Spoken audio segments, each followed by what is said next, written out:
Okay. This is called the service drop. It comes from your pole. Your power's coming in above grade, and you're going to want to make sure that this tree stays trimmed back around it. You do not want your tree touching the wires. It's not touching the wires today. Now your weather head, weather mast, service drop head, okay, it's supposed to be a minimum of 3 feet above the roof, so it's just a little bit tight right there. This is your meter. We're over here on the south side of the home. And this box should be sealed on 3 sides, the top and the sides, to help prevent moisture infiltration into your wall system. Comes across here. This is called your dead front cover panel. This is your electric load center, electric service panel, breaker box, call it what you will. Okay, the grounding rod is supposed to be buried. It's an 8-foot rod, supposedly, and it's supposed to be buried 8 feet in the ground, and not 7 foot 6 inches. And we have a second ground over here within 6 feet under the water line, which also doubles as an electric bonding system for the home. That's a good thing. Now, when I had my service drop replaced, the electrician demonstrated to the code inspector that the proper amount of resistance was going through my grounding rod, which was not completely buried. And the code inspector accepted the display, the show, the explanation. I wasn't here when this was installed.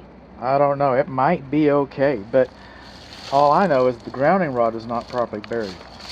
It's nice that the breakers are printed, the labels, as they should be, but the labeling is incomplete. The labeling is incomplete. And then we come over here looking for some duplication, and we don't have any duplication. So it's incomplete breaker labeling and no duplication. Coming in here, that's our main neutral. We know that because it's wrapped with white tape. Now L1 and L2, they should have protective neoprene covers on them.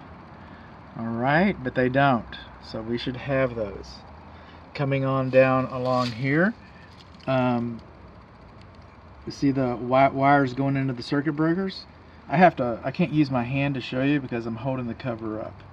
But the white wires going into the circuit breakers, they should be wrapped with black tape or painted black or marked black. If you don't know those are hot, you don't belong in this cabinet. I get that. But they are supposed to be marked so that any fool who doesn't belong in this cabinet should be able to tell that they're hot. And I don't know if that would help, but that's the way it goes. So other than that, I do know that the condensing unit, this is the breaker for the condensing unit, that 50 amp one, if it's labeled properly. And if it is labeled properly, then your condensing unit is overfused. So what do we learn? We learned that our weather mast is kind of short. We learned that our meter has not been sealed.